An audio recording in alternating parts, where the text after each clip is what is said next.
Magandang araw o hapon o gabi sa lahat ng ating mga nanonood sa ating YouTube channel, Tony Su Vega, ang inyong Feng Shui Guru and Paranormal Expert.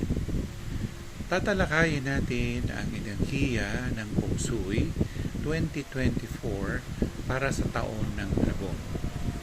Ang Dragon ay magsisimula ng February 10, 2024 at dyan din ang simula ng ating period 9. So ano-ano ang dapat nating gawin o isagawa sa panahon na ito?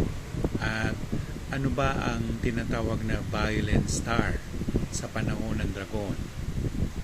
Dahil na rin sa annual Flying Star Compass na tumama sa South, ang ibig sabihin yan ay may violence with fire. So maraming sunog. Sa ngayon pa lang, iayos ang insulasyon ng kuryente. Iayos ang pakikipag kapwa-tao. Kasi sa taon ng Dragon, maraming hiwalayan. Maraming mag-aaway, magulo. Meron transition. Ang transition ay banayad, biglang magiging agresibo, so parang magugulat ang tao niyan. Ba't iba na ugali niya? O iba na ugali nila? So, minumungkahi ko na magdasal tayo bago pa dumating ang araw o buwan o taon ng Dragon. Sa unang panahon, ang pinakaunang month kasi sa lunar month ay ang Tigre. So, yung Tigre at saka yung Dragon, compatible yan. Diba? Sumusunod doon Rabbit, hindi sila compatible. So, yung second month, hindi yan compatible. Sumusunod doon yung buwan ng Dragon o yung third month, okay. Pero since siya ay Tai Sui, medyo humingi tayo ng peace, harmony, good relationship with our brothers o sa ating mga, hindi lang sa ating misis, sa ating mga anak. So, uso yung bugnot at ng bituin. Tapos, yung bakal medyo hindi namang mahina, pero merong mahina na parte ang bakal. Kaya medyo magkakaroon tayo ng problema, lalo na sa relasyon sa ating mga anak.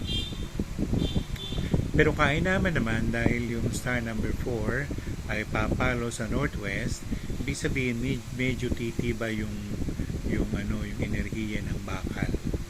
So, pero yun din, lumalabas doon na merong peach blossom affair ang mga matatandang lalaki na kagaya ko. Tapos, sa mga enerhiya kasi lalo na yung Dragon, nasa kanila kasi yung illness star sang-ayon sa annual Flying Star Compass. Minsan-minsan maglo-load tayo ng mga insight natin para sa pagpasok ng taon at ano ang dapat ihanda sa mga apektado sa taong ito ng 2024 ng Dragon na magsisimula ng February 10. Ang unang maapektuhan yung mismong Dragon kasi meron siyang Yellow Star 2, yung illness star number 2. Tapos yung Rooster, tatamaan din siya ng Yellow Star 5. Sino pa? Yung Horse, tatamaan ng Violent Star. The rest is okay naman.